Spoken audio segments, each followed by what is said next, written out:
संगत जी, प्यार से कहना धन निरंकार जी। आज समागम का इस रूप का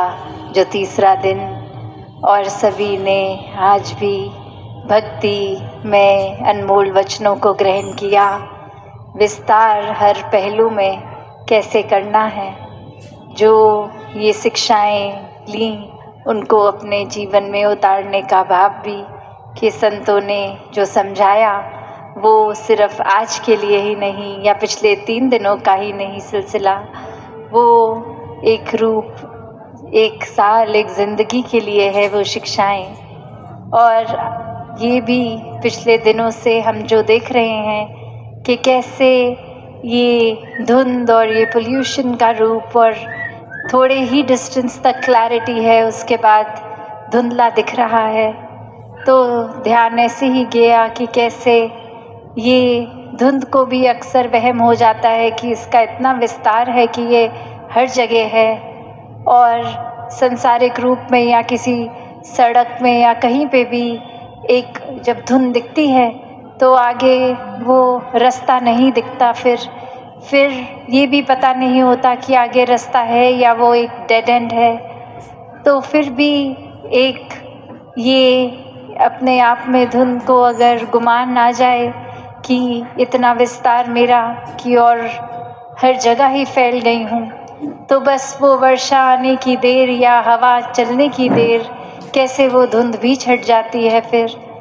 तो बात वही, अगर हम आध्यात्मिक रूप में भी देखें कि कैसे एक ये पहलू भी कि हम एक ज्ञान तो ले लिया, ये रोशनी जीवन में आ गई, फिर भी अगर वहम भुलेखों के धुएं में ही हैं, तो फिर एक सच्चाई हाथ होने के बावजूद भी एक कुछ हासिल तो किया ही नहीं, एक गुमान में ही रहे कि अब तो ब्रह्म ज्ञान लेके हम निरंकारी हो गए हैं, एक मुक्ति के हकदार हो गए हैं। पर वहाँ खुद ही तो हमने एक नई बाइफिकेशन, एक और बायसनेस का चश्मा पहन लिया कि हम निरंकारी हैं और बाकी नहीं हैं। तो ये भी एक जो फाइन लाइन हम खुद ही एक भेदभाव के बना देते हैं। एक जहाँ पहले तो भेदभाव सिर्फ इंसान शायद जाति पाति के आधार पे बनाता था, पर आजकल तो कितनी और एक अच्छे स्कूल, एक सरकारी स्कूल, एक प्राइवेट स्कूल या फिर एक ग्रामर स्कूल, एक ऐसे अपग्रेडेड लाइफस्टाइल के ऊपर भी भेदभाव होने लग गया है कि हमारा जो पता है ये तो शहर का सबसे पॉश एरिया है, या कोई भी और एक नए नए तरीके कि कौन सी फ़ोन में ऐप है, कौन सा फ़ोन है, उस हिसाब से हम ज़्यादा श्रेष्ठ और अलग और अच्छे हो गए हैं दूसरों से। तो सिर्फ वो चाहे एक अब वो समय नहीं चाहे कि हम कोई जातियों में या फिर रंग नस्ल के आधार पे, पर ये जैसे जैसे ज़माना इवॉल्व हो रहा है, ये नफ़रत करने के कारण भी और अलग अलग बनते जा रहे हैं। तो बात वही कि ये ब्रह्म ज्ञान लेकर भी अगर हम छोटी छोटी संकीर्णताओं में ही रह गए, तो फिर ये रोशनी होने के बावजूद भी अगर धुंध है तो नज़र कुछ नहीं आना। तो ये एक परमात्मा का जिन्होंने जीवन में आधार लिया, उन्होंने ही अपने जीवन में हर समय के लिए ये सच्चाई का एहसास करते हुए सब खुद भी साफ साफ देखा है, और ये भी इंश्योर किया है कि कोई और भी अगर इस रास्ते पे है तो उनको भी साफ साफ दिखे, वरना तो संसार में कोई ना कोई इंसान मिल ही जाएगा जो बहुत वहम और डाल देगा कि अगर क्लैरिटी खुद को है भी तो भी कुछ ऐसी बात कर देगा कि हम खुद ही कंफ्यूज हो जाएं, हम खुद ही एक अलग से ही ख्यालों में चले जाएं। एक कहानी भी इसी तरह कि कैसे एक इंसान जो एक अपनी बहुत ही सिंपल लाइफ में एक दिन अरदास कर रहा है परमात्मा से कि परमात्मा आप मेरे जीवन में आ जाओ, आपकी पहचान हो जाए। तो उस इंसान के पास भेड़ें थीं, तो वो ऐसे ही बोलता है फिर कि आप आ गए, तो ये जितनी भी मेरे पास भेड़ें हैं इनकी मैं खुद अपने हाथों से स्वेटर बना के आपको अर्पण करूँगा। और वहीं कोई पढ़ा लिखा इंसान आकर, जो उस तरह से बहुत ही ज्ञानी, वो आकर उसको समझाता है कि आप ये क्या अरदास कर रहे हो, जिस परमात्मा ने भेड़ बकरियां बनाई हैं उनको आप क्या ही बना के दोगे। मैं सिखाता हूँ कि कैसे अरदास करनी है, और कुछ तरीके की अरदास बता देता है जो वो रट लेता है। और अब वो एक उसी तरह से उस दूसरे इंसान के भाव को कॉपी पेस्ट करके, शब्दों को कॉपी पेस्ट करके एक अरदास बना चुका है। और अब वो कहानी में जैसे आगे होता है कि फिर एक दिन परमात्मा खुद ही उस इंसान को, जिसने सिखाया होता है कि कैसे अरदास करनी है, बोलते हैं कि तूने मेरे एक प्यारे भोले भाव वाले इंसान को क्यों करप्ट कर दिया है। उसके भावों का ही मैं उसके से प्यार करता था, भावों के कारण, और वो बहुत ही एक दिल से कुछ भी अरदास करता था तो वो बहुत अच्छा लगता था। और अब उसके भोलेपन को भी तुमने कुछ रटी रटाई चीज़ें सिखा दी हैं, वो बस वही बात बोलता है और अपने भावों से अब बिल्कुल खाली हो गया है, क्योंकि उसके मन में तुमने डर डाल दिया है कि इस तरह से अरदास अगर नहीं होगी तो वो अरदास कबूल नहीं होगी, या फिर वो खुद ही इंसान गलत है जो गलत तरीके से परमात्मा से बात कर रहा है। तो बात यही कि ये हमने, चाहे कहानी की रेलेवेंस क्या है क्या नहीं, या किस तरह से लिखी गई, पर बात वही कि ये निराकार से तो भावों का एक भक्ति में रिश्ता है। और यहाँ ज़रूरत है हमें अपने भाव के विस्तार की, अपने इनोसेंस को कायम रख के, कि ये एक सिर्फ बात वो नहीं कि एक ऐसे अक्सर दुनिया समझती है कि अगर भोले हैं तो संसार रूप में बहुत कोई ना कोई फ़ायदा उठा लेगा, एक हमें मिसयूज़ कर लेगा, या हमारा फ़ायदा उस तरह लेकर हम फिर बहुत ही लूजिंग एंड पे होंगे, एक हारे हुए इंसान हो जाएंगे।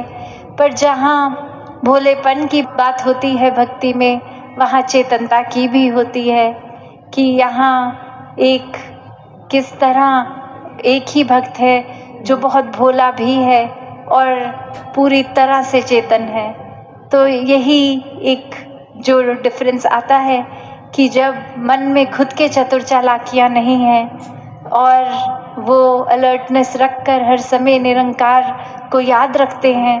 तो फिर कुछ नुकसान भी नहीं होता और ये भावों से भक्ति भी हो जाती है। तो जीवन में जहाँ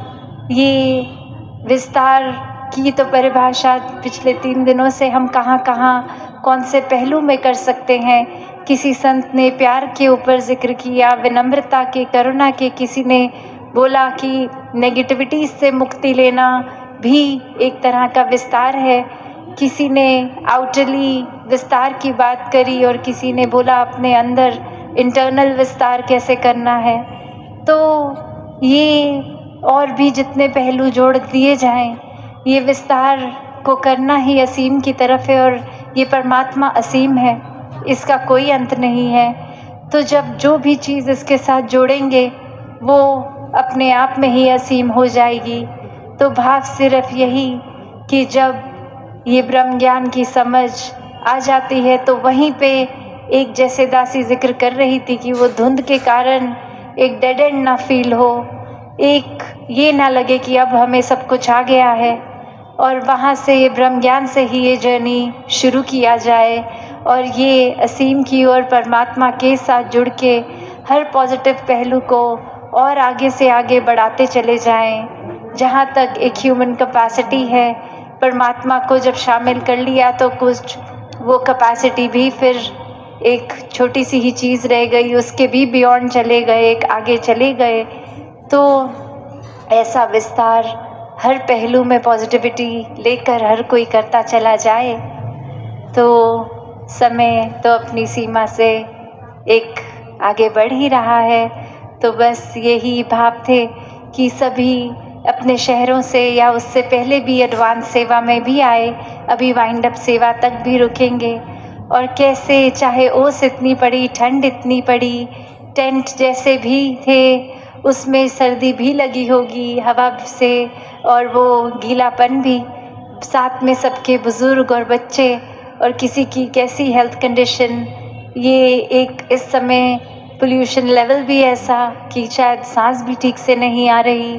तो भी किसी के भाव में कमी नहीं आई कि ये भक्ति करने, ये संतों के वचन सुनने, यहाँ समागम करने अपने दूर दूर शहरों से भी आ पहुँचे हैं। एक यही भाव रख के कि और संगत के साथ मिलकर जब ये समागम होगा तो हमारे जीवन में भक्ति का विस्तार होगा। तो ऐसे ही भाव महान हैं। और ये भी देखा गया कि चाहे नमस्कार की लाइनों में ये अपने टेंट से जब सब आते हैं तो चाहे 3 दिन लग गए, किसी किसी को तो मौका भी नहीं लग पाया, या कोई लाइन में लग के भी कुछ 4 घंटे फिर भी एक अपने टेंट की ओर ही जाना पड़ा, क्योंकि अंदर जब तक आए संगत ख़त्म हो चुकी थी। तो फिर यही बात ऐसा सोच के दासी जब घर पे एक पारिवारिक रूप में जिक्र कर रही थी राजपिता जी के साथ कि ये लाइनें, ये कतारें तो शायद अगले साल अगर सोचते भी हैं बढ़ाने की, तो भी ये अगर बढ़ जाए, एक और ऐड हो जाए, तो फिर ख्याल आया कि शायद ये ऐड हो गई तो जो लास्ट की लाइन होगी उधर अगर कोई बुज़ुर्ग होंगे जिनकी नज़रें ठीक नहीं, उनको शायद स्टेज की ओर क्लियर दर्शन ना हो पाए। तो फिर यही ख्याल आया कि आने वाले दिनों में, कि आने वाले समागमों में जल्द ही जैसे सबब बनता है तो समागम का 1 दिन और बढ़ा दिया जाए। उससे फिर ये इनकन्वीनियंस महापुरुषों की भी नहीं होगी कि इतने पहले लाइन में लग के आना। सब अपने हिसाब से थोड़ा समय लेकर जब जब मिले मौका अपने टेंटों से आराम से आके पंक्तियों में सत्संग पंडाल के अंदर भी आ सकेंगे। तो और भाव जो दासी के मन में थे वो कभी और रखते हुए इन्हीं शब्दों से आपसे आज्ञा लेगी। सत संगत जी, धन निरंकार जी।